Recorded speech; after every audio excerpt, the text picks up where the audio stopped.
नमस्कार मैत्रिणींनो. एप्रिल महिना सुरू झाला आहे. बाहेर ऊन खूप रखरखत आहे आणि तुम्ही जर प्रेग्नंट असाल आणि तुम्हाला उसाचा रस किंवा बर्फाचा गोळा किंवा थंड आईस्क्रीम असं काही खावं वाटत असेल, पण तुमचे घरचे जर तुम्हाला याच्यापासून अडवत असतील, तर या गोष्टी खरंच तुमच्यासाठी सेफ आहेत का? तुम्हाला थंड खावं वाटतंय म्हणून या गोष्टी तुम्ही ट्राय केल्या पाहिजेत का? उन्हाळ्यामध्ये प्रेग्नंट असाल तुम्ही, तर तुम्ही स्वतःची काय काळजी घेतली पाहिजे? कुठल्या थंड गोष्टी तुम्ही खायला पाहिजेत आणि कुठल्या गोष्टी तुम्ही अवॉइड करायला पाहिजे? या विषयावरती आज आपण डिटेल चर्चा करणार आहोत. मी डॉक्टर अश्विनी देशमुख, स्त्रीरोग व वंध्यत्व निवारण तज्ञ. व्हिडिओ शेवटपर्यंत ऐका, म्हणजे तुम्हाला उन्हाळ्यातल्या सगळ्या टिप्स मिळतील. उन्हाळ्यामध्ये ऊन खूप वाढायला लागलं की नॉर्मल लोकांना सुद्धा हीट स्ट्रोकचा त्रास होतो. बऱ्याच वेळा जेव्हा आपण बाहेरचं अन्न खातो तेव्हा बाहेरचं अन्न शिळं असेल तर त्याच्यामध्ये पटकन जंतू संसर्ग उन्हाळ्यामध्ये होतो आणि प्रेग्नन्सीमध्ये तर तशीच तुमची इम्युनिटी कमी झालेली असते, तुमची रोगप्रतिकार शक्ती प्रेग्नन्सीमुळे कमी असते आणि त्यामुळे तुम्ही असं बाहेरचं अन्न खाल्लं तर तुम्हाला लवकर इन्फेक्शन जडू शकतं. हिपॅटायटिस म्हणजे कावीळ किंवा टायफॉइड असे आजार तुम्हाला लवकर होऊ शकतात. नंतर त्याच्यामुळे मग लूज मोशन्स लागणं, डिहायड्रेशन होणं, हीट स्ट्रोक होणं, हे सगळं प्रेग्नन्सीत खूप लवकर होऊ शकतं. आणि म्हणून जर तुम्ही उन्हाळ्यामध्ये प्रेग्नंट असाल, तुमचा 4था, 5वा, 7वा महिना चालू असेल, तर तुम्ही स्वतःची थोडी जास्त खबरदारी घेतली पाहिजे. म्हणजे काय केलं पाहिजे, तर शक्यतो तुम्ही बाहेरचं अन्न खाणं उन्हाळ्यामध्ये टाळलं पाहिजे, कारण बाहेरचं अन्न हे तुम्हाला लवकर त्रासदायक ठरू शकतं. त्यानंतर जर तुम्हाला थंड पेय घ्यावे वाटत असतील तर ते शक्यतो तुम्ही घरचे ट्राय केले पाहिजेत. बाहेरचा बर्फाचा गोळा किंवा बाहेरचा आईस्क्रीम किंवा उसाचा रस या गोष्टी जरी तुम्हाला हव्याशा वाटत असतील तरी त्या उन्हाळ्यात तुम्हाला जास्त त्रासदायक ठरू शकतात. त्यामुळे घरी बनवलेले ज्यूस, घरी फ्रुट्स आणून ते चिरून त्याचा ज्यूस बनवून तुम्ही घेऊ शकता. खरं तर ज्यूसेस घेण्यापेक्षा तुम्ही जर अख्खे फ्रुट्स घेतले तर ते तुम्हाला त्याच्यातून फायबर सुद्धा मिळतात.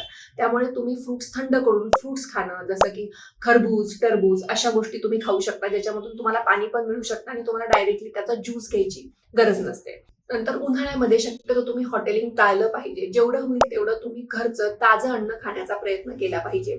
बाहेर जाताना तुम्ही तुमचं पाणी बरोबर असणं आवश्यक आहे. तर तुम्ही 1-2 तासापेक्षा जास्त वेळासाठी बाहेर जात असाल तर शक्यतो स्कार्फ वापरणं, नंतर स्वतःची पाण्याची बॉटल बाहेर घेऊन जाणं किंवा लिंबू सरबत वगैरे अशा गोष्टी बाहेर घेऊन जाणं शक्यतो तुम्ही केलं पाहिजे, म्हणजे जेणेकरून बाहेर गेल्यानंतर तुम्हाला चक्कर येणं, गरगरणं असं होणार नाही. उन्हाळ्यामध्ये शक्यतो तुम्हाला कुठल्या गोष्टी खाव्या वाटतात, तर आईस्क्रीम, उसाचा रस किंवा बर्फाचा गोळा. तर याच्यामुळे खरं तर तुमची ऍसिडिटी, इनडायजेशन वाढू शकतं. याच्यामधून तुम्हाला वॉटरबॉर्न डिसीजेस लवकर होऊ शकतात, कॉलरा सारखे डिसीजेस होऊ शकतात आणि तुम्हाला प्रेग्नन्सीमध्ये लूज मोशन्स होणं किंवा डिहायड्रेशन होणं हे तुम्ही बिलकुल अफोर्ड करू शकत नाही, कारण त्याच्यामुळे तुम्हाला लवकर तुमचा बीपी कमी होऊ शकतो, तुम्हाला चक्कर येऊ शकते आणि त्यामुळे बाळाच्या आजूबाजूचं पाणी सुद्धा कमी होऊ शकतं. आणि म्हणून या बाहेर बनवलेल्या गोष्टी शक्यतो तुम्ही अवॉइडच केल्या पाहिजेत. त्याचबरोबर बऱ्याच जणांना कार्बोनेटेड ड्रिंक्स घेण्याची, म्हणजे थम्सअप किंवा कोका कोला असं पिण्याची पण फार सवय असते. तर हे शक्यतो तर तुम्ही प्रेग्नन्सीमध्ये टाळलंच पाहिजे, कारण याच्यामुळे तुम्हाला गॅसेस होऊ शकतात, इनडायजेशन होऊ शकतं, तुम्हाला करपट ढेकर येणं हे सगळं होऊ शकतं. आणि त्यामुळे शक्यतो तुम्ही घरी बनवलेले ज्युसेसच घेतले पाहिजेत. सगळ्यात चांगलं जर म्हणाल तर प्रेग्नन्सीमध्ये तुम्ही स्वतःला हायड्रेटेड ठेवण्यासाठी लिंबू सरबत, नंतर ताक, घरी बनवलेलं छाछ अशा गोष्टी जर घेतल्यात तर याच्यातून तुम्हाला भरपूर न्यूट्रिशन मिळतं. याच्यामध्ये बाहेरचे पदार्थ ऍडेड नसतात, त्यामुळे तुम्हाला इन्फेक्शनचा धोका नसतो. याच्यामध्ये भरपूर सारे इलेक्ट्रोलाइट्स असतात, तुम्हाला एनर्जी सुद्धा मिळते आणि ह्या गोष्टी तुम्ही जास्त क्वांटिटीमध्ये वारंवार डेली बेसिसवर घेतल्या तरी तुम्हाला गोष्टी घरच्या असल्यामुळे त्रास होत नाही. त्यामुळे शक्यतो तुम्ही लिंबू सरबत, घरी बनवलेला ज्यूस किंवा ताक ह्या गोष्टी घेणं प्रेफर केलं पाहिजे. प्रेग्नन्सीमध्ये जर तुम्ही प्रेग्नंट असाल आणि तुम्हाला बाहेर जायचं असेल तर तुम्ही काय काळजी घेतली पाहिजे, तर शक्यतो प्रेग्नन्सीमध्ये तुम्ही लूज कपडे, कॉटनचे कपडे वापरणं प्रेफर केलं पाहिजे, म्हणजे जेणेकरून तुम्हाला जास्त घाम येणार नाही, तुम्ही डिहायड्रेट होणार नाही आणि तुमचा बीपी लो होणार नाही. बाहेर जाताना तुम्ही शक्यतो व्हाईट कलरचा सुती स्कार्फ वापरला पाहिजे. नंतर तुमच्यासोबत एक वॉटर बॉटल किंवा लिंबू सरबतची बॉटल किंवा नारळ पाणी असं शक्यतो ठेवलं पाहिजे. इव्हन तुम्ही हॉस्पिटलला जरी उन्हाळ्यामध्ये जात असाल तरी हॉस्पिटलमध्ये वेळ लागू शकतो, सोनोग्राफी करताना पण कधी कधी वेळ लागतो आणि त्याच्यामुळे तुम्ही डिहायड्रेट होऊ शकता. त्यामुळे उन्हाळ्यात तुम्ही जर हॉस्पिटलला जात असाल, बाहेर कुठेही जात असाल तरी स्वतःसोबत एक स्कार्फ ठेवणं, पाण्याची बॉटल ठेवणं ह्याची काळजी नक्की घेतली पाहिजे. आता उन्हाळ्यामध्ये तुम्ही तुम्हाला काय गोष्टींचा त्रास झाल्यावर तुम्ही डॉक्टरांकडे गेलं पाहिजे.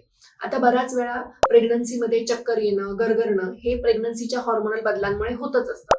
परंतु जर तुम्हाला सारखं गरगरल्यासारखं होतंय, तुम्हाला चक्कर येतेय किंवा मग तुमचा बीपी कमी होतोय, तुम्हाला जेवावंसं नाही वाटत आहे, गॅसेस होत आहेत किंवा मग लूज मोशन्स लागतायत, तर बाहेरचं काही खाल्ल्यामुळे तुम्हाला पोटात दुखतंय, तर अशा गोष्टी तुम्ही शक्यतो उन्हाळ्यामध्ये तरी स्वतःच्या अंगावर नाही काढल्या पाहिजेत. कारण की उन्हाळ्यामध्ये तुम्ही लवकर डिहायड्रेट होतात आणि प्रेग्नन्सीमध्ये डिहायड्रेशन होणं ही चांगली गोष्ट नाहीये. त्यामुळे तुमचा पटकन बीपी लो होऊ शकतो, बाळाच्या आजूबाजूचं पाणी कमी होऊ शकतं. त्यामुळे अशा वेळेस तुम्ही लवकर डॉक्टरांना कन्सल्ट करून डॉक्टर तुम्हाला काही एनर्जी ड्रिंक सांगू शकतात किंवा जर तुमचा बीपी जास्त लो झाला असेल तर कधी कधी आम्ही IV फ्लुइड सुद्धा लावणं प्रेफर करतो. तर अशा गोष्टींची काळजी तुम्ही उन्हाळ्यामध्ये घेतली पाहिजे. तर अशा प्रकारे मी सांगितलेल्या गोष्टींची जर तुम्ही व्यवस्थित काळजी घेतली तर जरी तुम्ही उन्हाळ्यात प्रेग्नंट असाल तरी तुम्हाला ही उन्हाळ्यातली प्रेग्नन्सी बोरिंग वाटणार नाही किंवा तुम्हाला कटकट वाटणार नाही. तुम्ही जर व्यवस्थित स्वतःचं हायड्रेशन मेंटेन केलं, स्वतःच्या आहारामध्ये, स्वतःच्या कपड्यांमध्ये व्यवस्थित बदल केले आणि स्वतःची व्यवस्थित काळजी घेतली तर तुमचे हे 2 महिने उन्हाळ्याचे एकदम व्यवस्थित जाऊ शकतात. धन्यवाद.